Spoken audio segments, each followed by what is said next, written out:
അവനില്ലാത്ത ലോകത്ത് ഇനി എനിക്കും ജീവിക്കേണ്ട.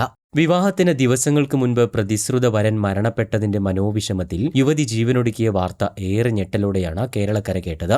ആ പെൺകുട്ടി അവസാനമായി എഴുതിവെച്ച തന്റെ ആഗ്രഹം കൂടി കേട്ടതോടെ ഇവരുടെ സ്നേഹബന്ധത്തിന്റെ ആഴം എത്രത്തോളമാണെന്ന് നമുക്ക് ഊഹിക്കാനാകും. ഒരുപാട് സ്വപ്നങ്ങൾ നെയ്തുകൂട്ടി തന്റെ പ്രിയപ്പെട്ടവനോടൊപ്പമുള്ള ഒരു പുതിയ ജീവിതത്തിനായി കാത്തിരിക്കുകയായിരുന്നു ആ പെൺകുട്ടി. എന്നാൽ വിധി അവർക്കായി കരുതിവെച്ചത് മറ്റൊന്നായിരുന്നു.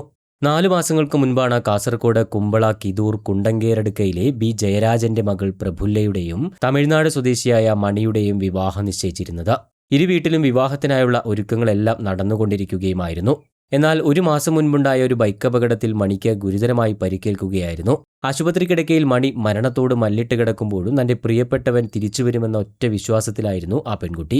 എന്നാൽ കഴിഞ്ഞ ദിവസം മണി ചികിത്സയിലിരിക്കെ മരണത്തിന് കീഴടങ്ങുകയായിരുന്നു.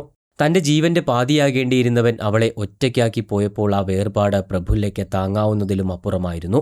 ഒടുവിൽ കഴിഞ്ഞ ദിവസം വീട്ടുകാർ ഒരു വിവാഹ ചടങ്ങിൽ പങ്കെടുക്കാൻ പോയ സമയത്താണ് ആ പെൺകുട്ടി കഠിനമായ തീരുമാനമെടുക്കുന്നത്. മണിയോടൊപ്പമല്ലാതെ ഒരു നിമിഷം പോലും ഇനിയുള്ള ജീവിതം തനിക്ക് വേണ്ടെന്ന് അവൾ ഉറപ്പിക്കുകയായിരുന്നു. വിവാഹം കഴിഞ്ഞ് തിരിച്ചെത്തിയ വീട്ടുകാർ കാണുന്നത് വീടിന്റെ ഹാളിൽ ഫാനിൽ തൂങ്ങി നിൽക്കുന്ന മകളെയാണ്. മൃതദേഹത്തോടൊപ്പം തന്നെ ഒരു കുറിപ്പുമുണ്ടായിരുന്നു. ആ കുറിപ്പ് വായിച്ചതോടെ അവളുടെ മാതാപിതാക്കളുടെ നിലവിളി ഇരട്ടിയായി. തന്റെ പ്രിയപ്പെട്ടവന്റെ അടുത്തേക്ക് താൻ പോവുകയാണ്. മണിയുടെ സംസ്കാരം എവിടെ വെച്ചാണോ നടന്നത് അവിടെ തന്നെ എന്നെയും സംസ്കരിക്കണം. ഇനിയുള്ള കാലം എനിക്ക് അവന്റെ അരികിൽ തന്നെ കഴിയണമെന്നായിരുന്നു ആ പെൺകുട്ടി അവസാനമായി എഴുതിവെച്ചത്.